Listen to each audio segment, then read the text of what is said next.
no meu verso.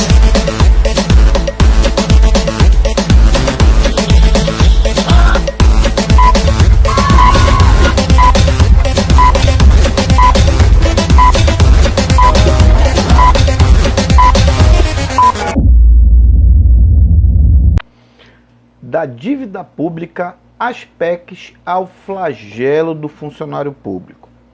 O certo é que o governo brasileiro gasta muito mais do que arrecada. Faz-se necessário uma reforma administrativa. No entanto, tem que ser uma reforma que não sucateie as instituições públicas e prejudica o cidadão brasileiro. A dívida interna do país ultrapassa os 6 trilhões de reais. A dívida externa gira em torno de mais de 551 bilhões de dólares. Então vamos lá. PEC, proposta de emenda à Constituição, tem como objetivo alterar o texto constitucional. Vamos começar pela PEC 186, a PEC emergencial. Separamos alguns pontos para mostrar para vocês. Proposta no dia 5 de 11 de 2019 pelo então ministro da Economia, Paulo Guedes. Suspende a criação de despesas obrigatórias e benefícios tributários. Suspende o reajuste dos salários e a promoção de funcionários. Suspende os concursos públicos. E propôs a redução de menos 25% do salário do funcionário público e de sua carga horária, a jornada de trabalho. Bom, isso vai implicar na carência do atendimento a serviços para o cidadão. Por exemplo, vão ter menos funcionários em hospitais, unidades de saúde, escolas, creches, universidades, áreas de proteção ambiental, em agências do INSS. Quem vai pagar o preço disso é o cidadão brasileiro. Associada a essa PEC, nós temos a PEC 241, ainda do governo de Michel Temer. Essa PEC ela traz um novo regime fiscal, que vai ser ancorado pelo percentual de inflação. Com isso, congela-se investimentos em áreas sociais por 20 anos. Agora a gente tem que pegar e desmascarar Paulo Guedes no discurso mentiroso que ele fala para a população. O discurso de que é o funcionário público que está onerando o orçamento do país. O Brasil tem 12 milhões de funcionários públicos aproximadamente. 53% ganha até 4 salários mínimos. Ou seja, mais da metade não tem super salários. 33% ganha entre 4 a 10 salários mínimos de acordo com a função que exerce. E aí, dentro ainda desses 12 milhões, 6 milhões são funcionários do município. A maior parte dos municípios do Brasil dependem do serviço público para atender sua população, por conta que nesses municípios não tem empresas privadas para isso.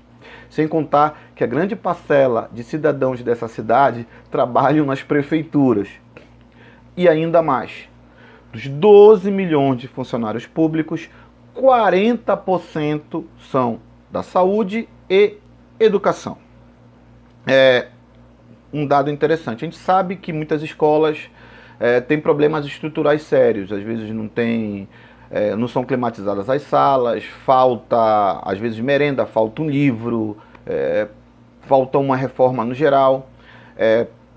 Unidades de saúde sempre cheias, às vezes falta um remédio, tem um equipamento para fazer um exame, não tem como suprir isso.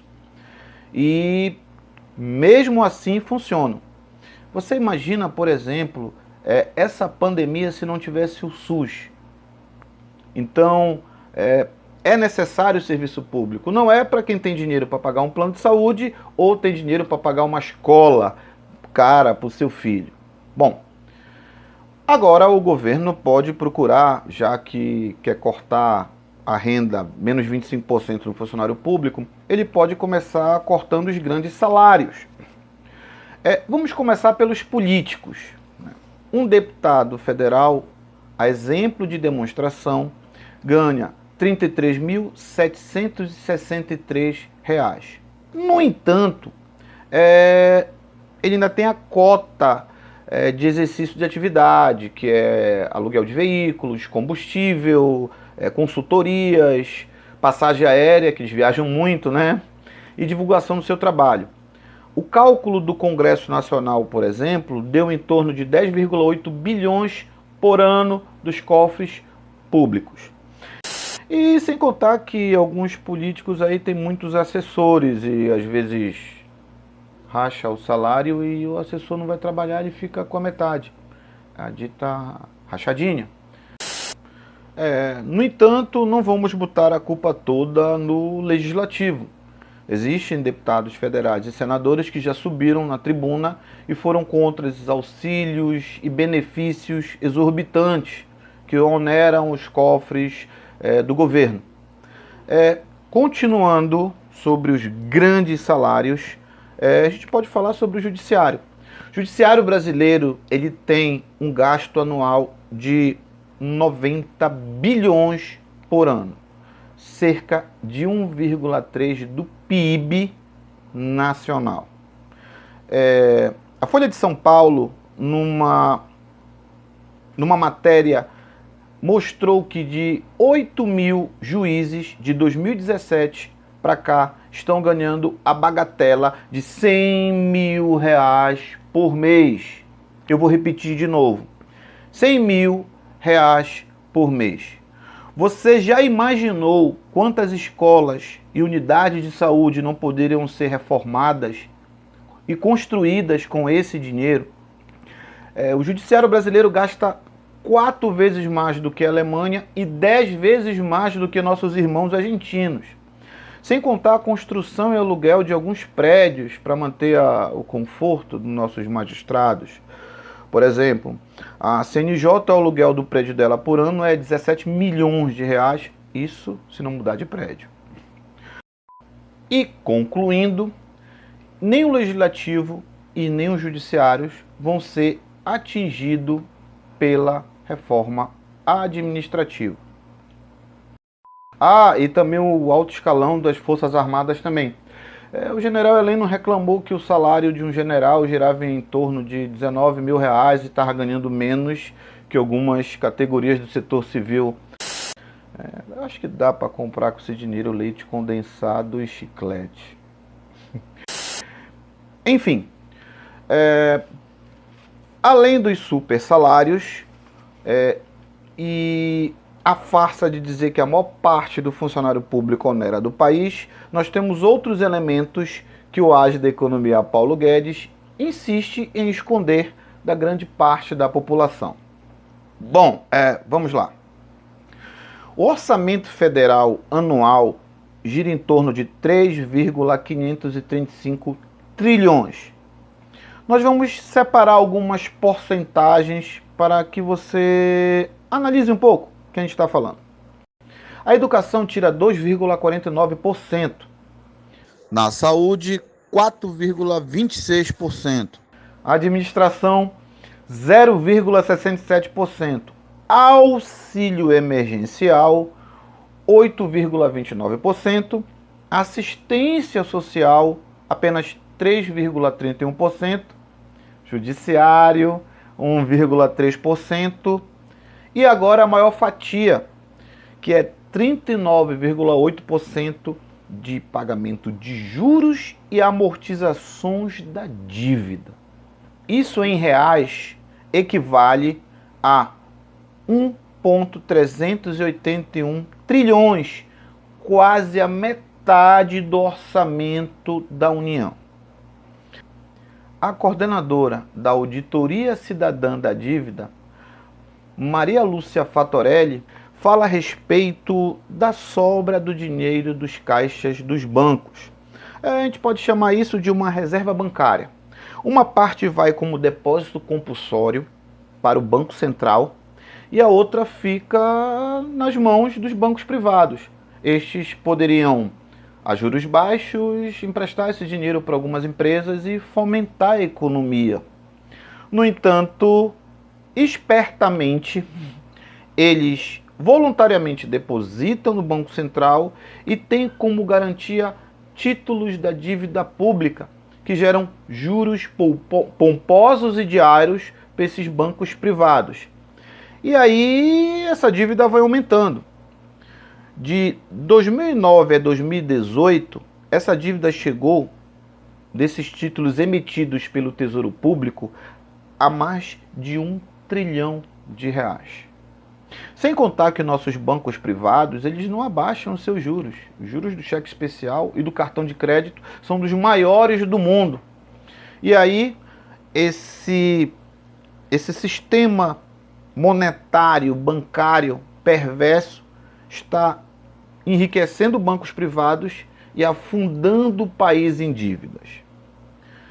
Sem contar que a dívida das empresas para a Previdência Social já é mais de R$ 1 trilhão. E Paulo Guedes não quer cobrar das empresas da iniciativa privada. Agora eu te pergunto, por que será? Além de Paulo Guedes não cobrar o dinheiro dos bancos e da iniciativa privada, quem paga esse dinheiro somos nós contribuintes, que vai ser descontado no nosso bolso dos serviços que atendem a maior parte da população, já que o serviço público é para todos, mas vamos falar que quem mais precisa é o pobre.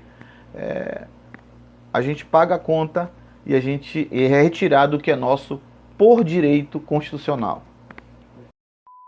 Paulo Guedes, o ministro da Economia do governo bolsonarista, que fala mal do funcionário público, o sucateamento da empresa pública e dos seus funcionários, faz com que o discurso neoliberal que incentiva a privatização prejudique a maior parte da população carente.